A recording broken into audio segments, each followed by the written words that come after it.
রহমানির রাহিম। এইটা আপনার দীর্ঘ 17 বছর, যেটা যার লং টাইম ছিল হজরত ইউসুফ আলাইহিসসালাম। হজরত ইউসুফ আলাইহিসসালাম যখন তার নির্বাসন হয় এবং দীর্ঘ টাইম পরে তার মা বাবার সাথে দেখা করে, এবং মিশরের যখন প্রধানমন্ত্রী হয়, অর্থমন্ত্রী এবং প্রধানমন্ত্রী, এবং দীর্ঘ লং টাইমের যদি ইতিহাস দেখেন ইউসুফ আলাইহিসসালামের পরে, তারপরে তারেক রহমানের দীর্ঘ লং টাইম দেখেন। এই দীর্ঘ ইতিহাস এবং দীর্ঘ লং টাইম পরে বাংলাদেশে আগমন, এবং প্রথমে অনেকে ভাবছে যে তারেক রহমান কি বক্তব্য দিবে, কিন্তু তারেক রহমানের যে বক্তব্য, এবং প্রথমেই দেখেন যে বিসমিল্লাহকে এই রহমানির রাহিম, এবং হজরত মুহাম্মদ সাল্লাল্লাহু আলাইহি সাল্লামের যে আগমন এবং হজরত মুহাম্মদ সাল্লাল্লাহু আলাইহি সাল্লামের যে দেখানো পথ, এই হজরত মুহাম্মদ সাল্লাল্লাহু আলাইহি সাল্লামের দেখানো পথেই সে তার এই জনগণকে উদ্বুদ্ধ করতেছে।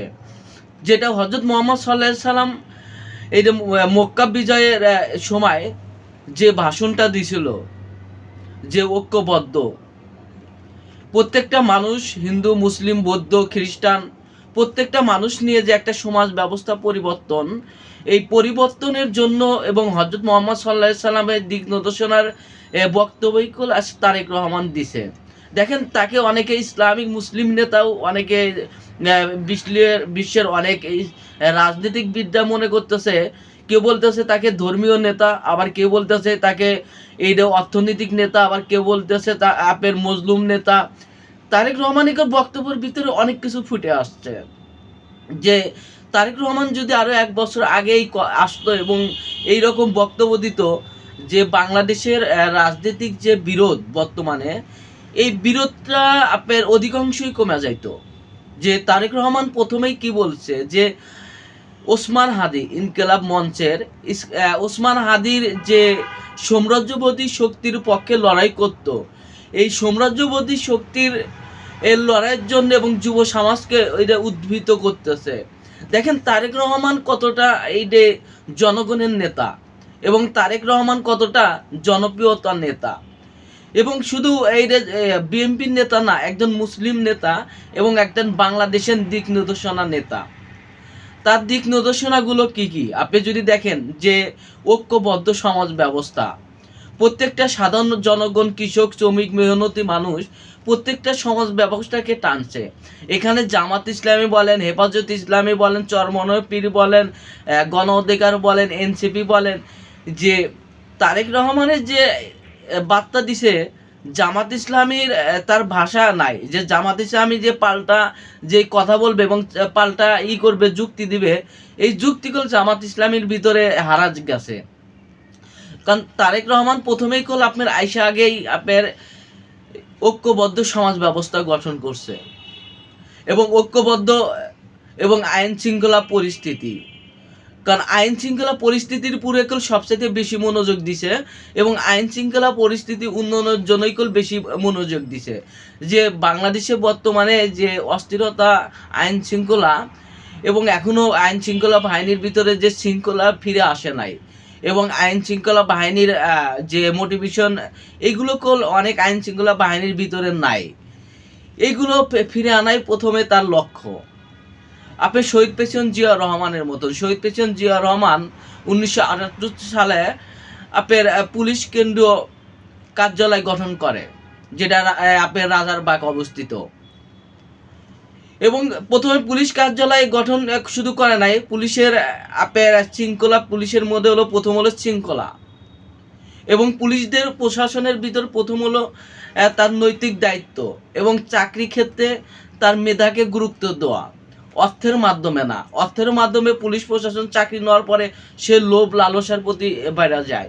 এই অর্থ থেকে বাইরে হয়ে আপনার বেকার এই যে মেধাবী এবং যুব সমাজকে আপনার পুলিশ প্রশাসনে ঢুকানো। এবং প্রথমে মেয়েটা হলো শৃঙ্খলা। বারে বারে একটা তারেক রহমান একটাই বার্তা দিচ্ছে, যে বাংলাদেশে প্রথম হবে হলো আইন শৃঙ্খলা এই আপনার পরিস্থিতি উন্নয়ন। আইন শৃঙ্খলা পরিস্থিতি উন্নয়নের জন্য আপনার জেলা ভিত্তিক এসপি এবং ডিসি, তাদের ভূমিকাগুলো সবচাইতে বেশি প্রয়োজন। এবং তাদেরই মোটিভেশন করবে তারা ইউনিয়ন গ্রাম তারা কিভাবে তাদের জনগণের সাথে সম্পৃক্ত করবে। এবং এসপি এবং ডিসি তারা আবার তাদেরকে সমর্থন দিবে রাজনীতি বর্গগুলো। এখন এসপিডিসিকে নির্ধারণ করতে হবে তার এলাকায় সে কিভাবে তার আইন শৃঙ্খলা পরিস্থিতি উন্নয়ন করবে এবং কিভাবে আইন শৃঙ্খলা উন্নত হয় এবং অপরাধ দমন করা যায়। আপনার প্রথম এসপিডিসি এবং তাদের প্রথম কাজই এইগুলো যে অপরাধ কেন হয়, অপরাধ কেন হচ্ছে এবং অপরাধ কারা তৈরি করছে, অপরাধের লিডার কারা, কে লিডার কে নেতা, এইগুলো এখন দেখা যাবে না।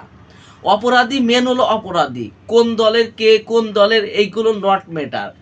আপনি যদি কোনো এসপি ডিসি যদি এখনো কোনো দলকে দেখে যে অপরাধী, তাহলে ওই এসপি ডিসি বা ডিআইজিকে এইগুলো আপনি দায়বদ্ধ করতে হবে।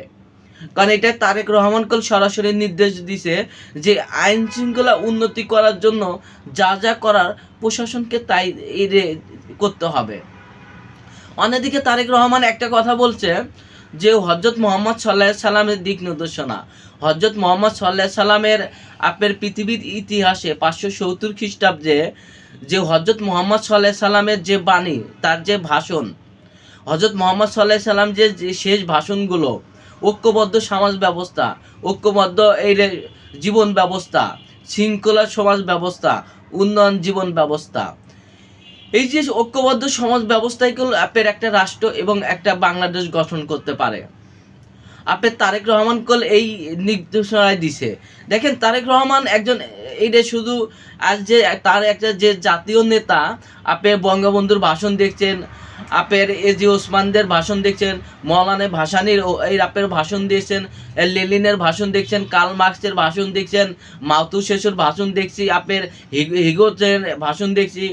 আমরা যদি ভারতের আপনার নেহরুলের ভাষণ দেখছি, মহাত্মা গান্ধীর ভাষণ দেখা হয়েছে, আপনার পাকিস্তানের কায়দুম আলী জিন্নার ভাষণও শোনা হয়েছে।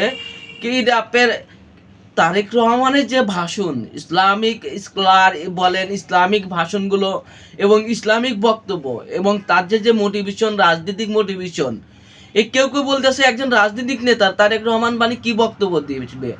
আবার কেউ কেউ বলতেছে যে তারেক রহমানের ভাষণ দেওয়ার পরে বলতেছে এ তো মুসলিম লিডার, এ তো আগামীতে মুসলিম লিডারের জন্য নেতৃত্ব দিচ্ছে, মুসলিম বিশ্ব গড়ার জন্য। আবার কেউ কেউ বলতেছে এ তো জাতীয় নেতা। আবার কেউ কেউ বলতেছে এবং এশিয়া মহাদেশের সবচেয়ে শক্তিশালী নেতা তারেক রহমান হচ্ছে। কারণ তারেক রহমানের দর্শন, তারেক রহমানের চিন্তা ভাবনা, তারেক রহমানের বাংলাদেশের নেওয়া প্ল্যান, যে প্ল্যান করবে জনগণ, সাধারণ জনগণ, বাস্তবায়ন করে রাজনীতিবিদরা, প্ল্যান করে হলো সামরিক কমিশনার, প্ল্যান করে হলো যুব সমাজ। যেমন একটা এলাকা ভিত্তিক, যেমন আপনার একটা জেলাতে প্ল্যান করে কে, একটা ডিসি এসপি। এবং আপনি যদি একটা ইউনিয়নেতে প্ল্যান করে কে, আপনার চেয়ারম্যান। আপনার যদি ল্যান্ডের প্ল্যান করে কে, আপনার ভূমি অফিস, এসি ল্যান্ড।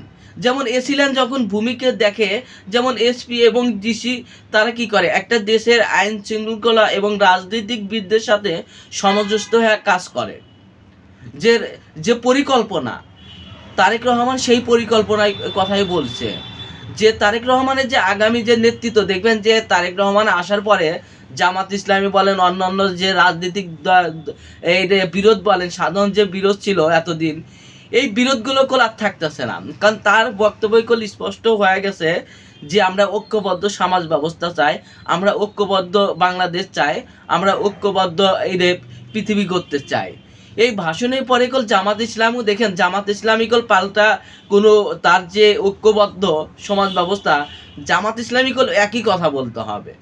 কারণ তারেক রহমান এমন এক বক্তব্য দিছে, এমন এক তার গবেষণা করছে বাংলাদেশ নিয়ে, আপনার যেটা হলো আপনার 1000 বছর ইতিহাসের সবচাইতে বেস্ট বক্তব্য এবং সবচাইতে সেরা বক্তব্য। সবাই ভালো থাকুন। আসসালামু আলাইকুম।